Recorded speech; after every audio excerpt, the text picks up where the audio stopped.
Hello दोस्तों, तो आज के इस वीडियो में हम कुछ खास तरह के हिंदी वाक्यों को अंग्रेजी में अनुवाद करना सीखने वाले हैं। जैसे कि सबसे पहला वाक्य है, मेरे पास एक मोबाइल है। इसी प्रकार का दूसरा वाक्य है, उसके पास एक घड़ी है। इसी प्रकार का यहाँ पर तीसरा भी वाक्य दिया गया है, आपके पास एक घर है। तो इस तरह के हिंदी वाक्यों को कैसे हम अंग्रेजी में अनुवाद करेंगे, यही हम आज के इस वीडियो में सीखने वाले हैं।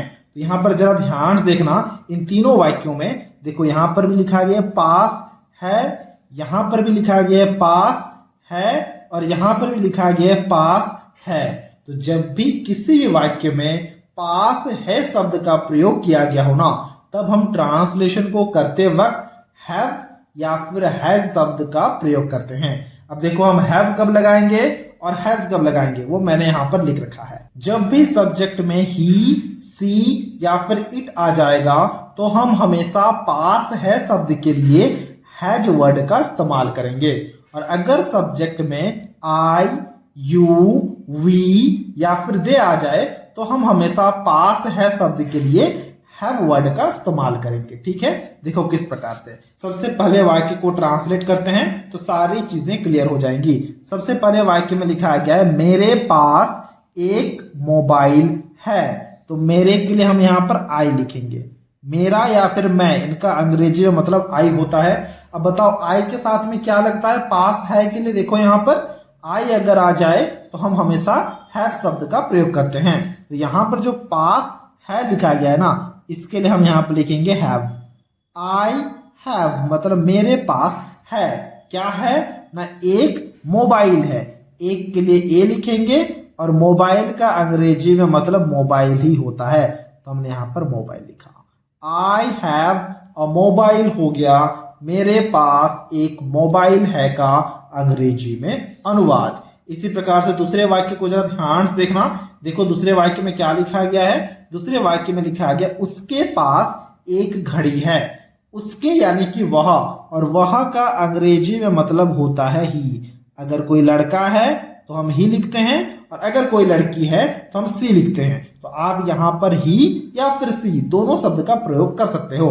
हमने यहाँ पर ही लिखा है। ठीक है, फिर देखो पास है लिखा गया है। अब ही के साथ में पास है के लिए क्या लगता है ना, ही या फिर सी आ जाए तो पास है के लिए हैज शब्द का इस्तेमाल होता है। तो इसलिए हम यहाँ पर लिखेंगे ही हैज मतलब उसके पास है। क्या है ना, एक घड़ी है।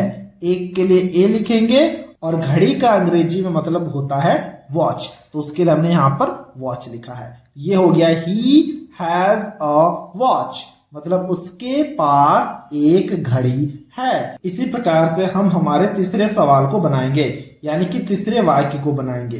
तीसरे वाक्य में लिखा गया है, आपके पास एक घर है। तो आपके के लिए हमने यहाँ पर यू लिखा। फिर देखो यहाँ पर पास है लिखा गया है, तो यू के साथ में पास है के लिए हैव शब्द का इस्तेमाल होता है। क्यों? क्योंकि देखो मैंने यहाँ पर नोट में लिख रखा है, यू, वी, दे और आई के साथ में हैव शब्द का इस्तेमाल होता है।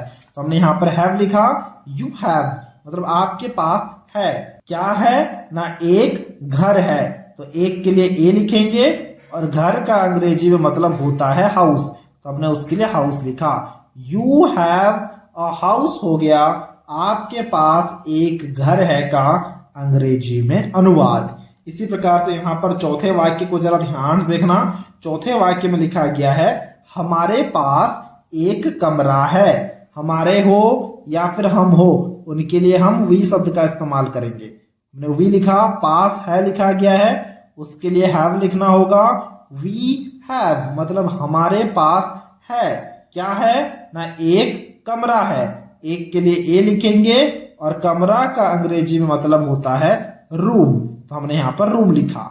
वी हैव अ रूम हो गया, हमारे पास एक कमरा है का अंग्रेजी में अनुवाद। इसी प्रकार से यहाँ पर पांचवें वाक्य को देखना। पांचवें वाक्य में क्या लिखा गया है? पांचवें वाक्य में लिखा गया है, मोहन के पास एक गाड़ी है। अब जब भी किसी व्यक्ति विशेष का नाम आ जाए ना, जैसे कि यहाँ पर मोहन आया है, तो सबसे पहले मोहन का नाम ही लिखना होगा, तो हमने मोहन लिखा। और नाम के साथ में हमेशा हैज शब्द का इस्तेमाल होता है। तो हमने यहाँ पर हैज लिखा। मोहन हैज मतलब मोहन के पास है, क्या है, एक गाड़ी है। तो एक के लिए हमने ए लिखा और गाड़ी का अंग्रेजी मतलब होता है कार, तो हमने यहाँ पर कार लिखा। कभी भी किसी व्यक्ति का नाम आ जाए और लिखा हो कि उसके पास में कोई वस्तु है, तो पास है के लिए हमेशा हैज शब्द का इस्तेमाल करना है, वहां पर हैव नहीं लगेगा। ठीक है, इसी प्रकार से छठे वाक्य को देखना। छठे वाक्य में लिखा गया मेरे पास एक कुत्ता है। अब आपको इसके ट्रांसलेशन को खुद से करना है और हमसे कमेंट बॉक्स में शेयर करना है। मेरे पास है मतलब आई हैव, कुत्ता का अंग्रेजी में मतलब होता है डॉग। अब आप इसके ट्रांसलेशन को काफी आसानी से कर पाओगे। ट्रांसलेशन को खुद से करना है और हमसे कमेंट बॉक्स में जरूर शेयर करना है। तो ये था आज का वीडियो। अगर आपको ये वीडियो अच्छा लगा है तो इस वीडियो को एक लाइक जरूर कर देना, और कुछ इसी प्रकार के वीडियोस को देखने के लिए आप हमारे चैनल को भी सब्सक्राइब कर सकते हो।